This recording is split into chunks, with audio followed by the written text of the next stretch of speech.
जय हिंद साथियों। तो आज की इस वीडियो में हम लोग जाने हैं क्लास 12 के 100 मार्क्स इंग्लिश का एक बहुत ही महत्वपूर्ण चैप्टर द सोल्जर। चलिए लेट्स स्टार्ट करते हैं। द सोल्जर मतलब एक सिपाही, जिसके लेखक हैं रूपर्ट ब्रूक। तो चलिए सबसे पहले हम लोग लेखक के बारे में जानते हैं। तो Rupert Brooke 1887 to 1915। Rupert Brooke का जन्म 1887 ईस्वी में तथा निधन 1615 ईस्वी में हुआ था। Was born in a well to do academic family. उनका जो जन्म हुआ था वह एक शिक्षित परिवार में हुआ था। His father was a house master at Rugby school. जो उनके पिताजी थे वो हाउस मास्टर थे।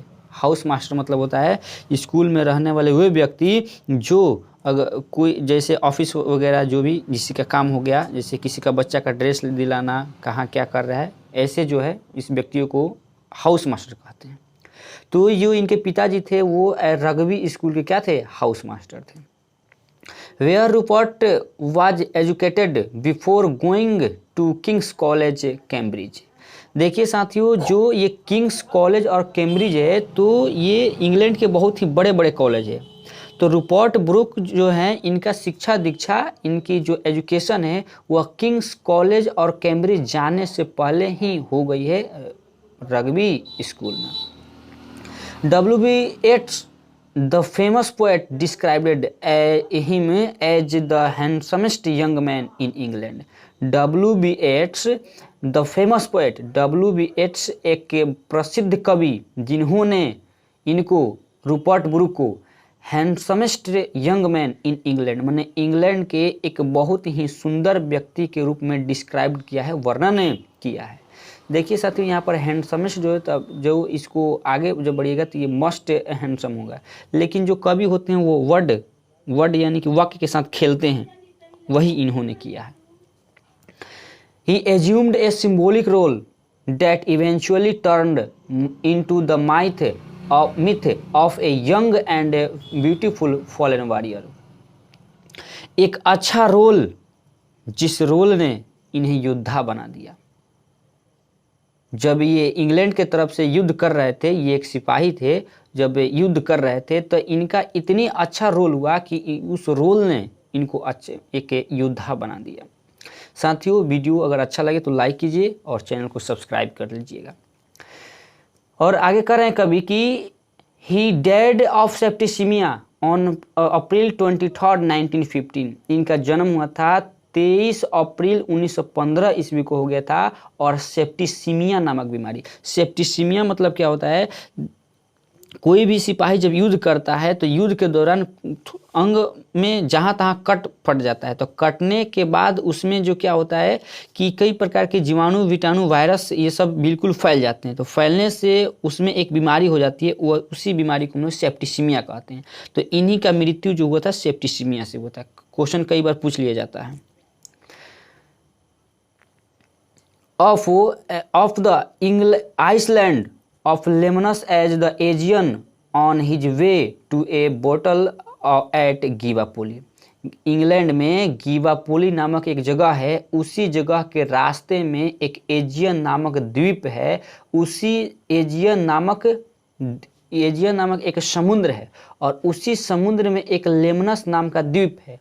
द्वीप मतलब यहाँ पर कह रहा है ना कि आइसलैंड मतलब द्वीप होता है।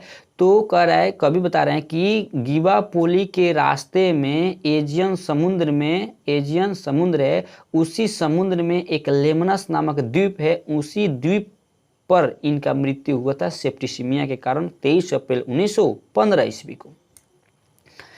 Brooke as remembered as a war poet. जो ब्रूक है, रूपर्ट ब्रूक है, इनको याद किया जाता है वार पोएट मतलब युद्ध कवि के रूप में। Who inspired patriotism in the earlier phase of the first world war. मतलब प्रथम विश्व युद्ध में इन्होंने पेट्रियोटिज्म मतलब कि देशभक्ति की भावना को अन्य सिपाहियों में भरने के लिए बहुत ही इन्होंने कोशिश किया। इसके लिए इन्होंने विश्व विख्यात मतलब इनको बहुत ही प्रसिद्धि मिली। His reputation chiefly rests on 5 war sonnets.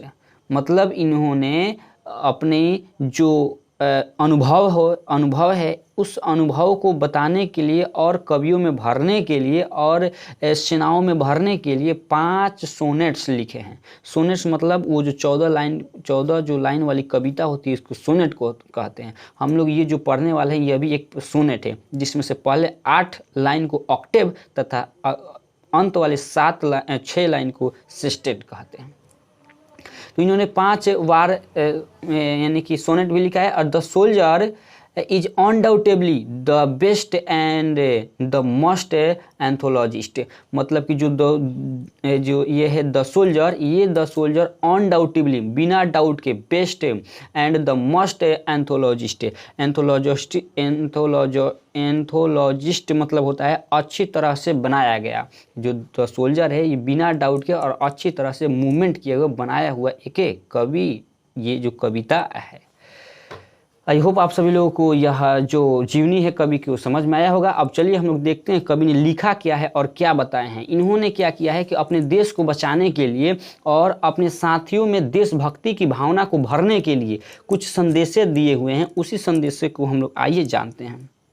The soldier एक कवि कहें कि इफ़ आई शुड डाई, यदि मैं मर जाऊं, think only this of me, तो मेरे बारे में केवल इतना ही सोचना, that there's some corner of a foreign field. मतलब कवि बता रहे हैं यदि मैं अगर मर जाऊं तो मेरे बारे में केवल इतना ही सोचना कि that there's some corner of a foreign field, मुझे विदेश के किसी भी कोने में दफन कर देना। मतलब कवि बता रहे हैं कि अगर मैं मर जाऊं तो मुझे विदेश के किसी भी कोने में अगर दफन कर दिया जाए तो भी that is forever England, मतलब कि ये जो मिट्टी है, जिस मिट्टी में जिस धरती में मुझे दफन किया जाएगा वो धरती हमेशा हमेशा के लिए इंग्लैंड की हो जाएगी।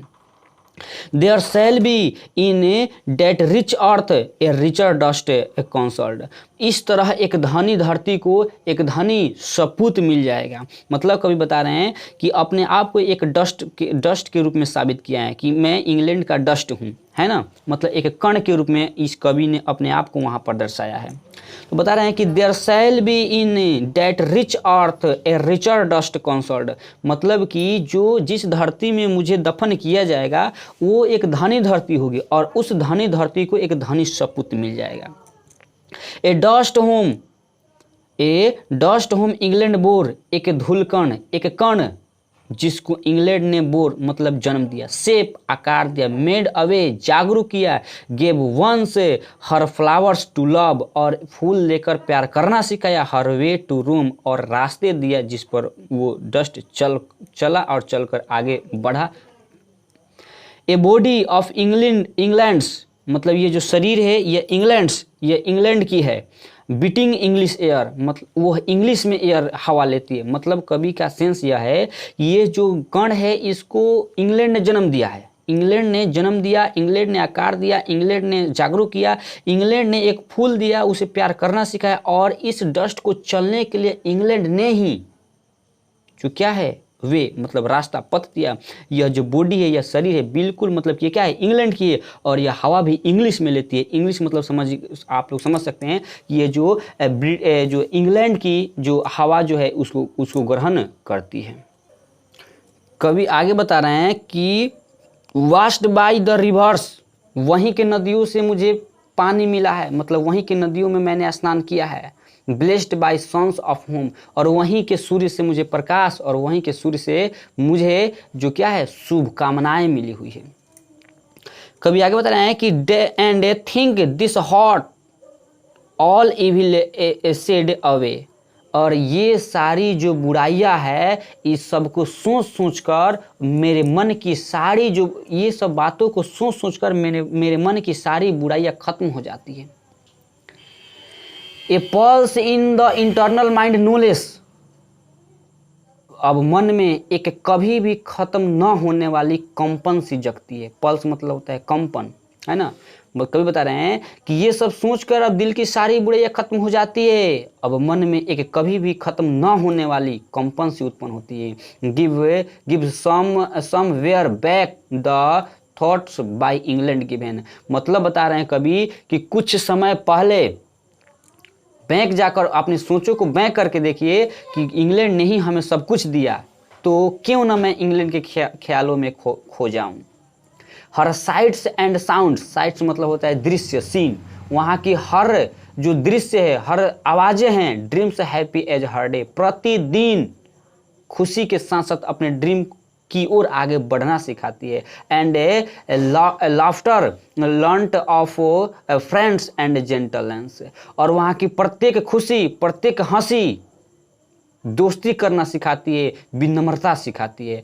इन हॉट एट पीस, अब मेरा जो मन है बिल्कुल एकदम पीस, एकदम शांत हो गया है। अंडर एन इंग्लैंड ए हेवन, अब यह बिल्कुल इंग्लैंड के ख्यालों में खो चुका है। हेवन मतलब होता है स्वर्ग, मतलब इंग्लैंड के स्वर्ग में खो चुका है।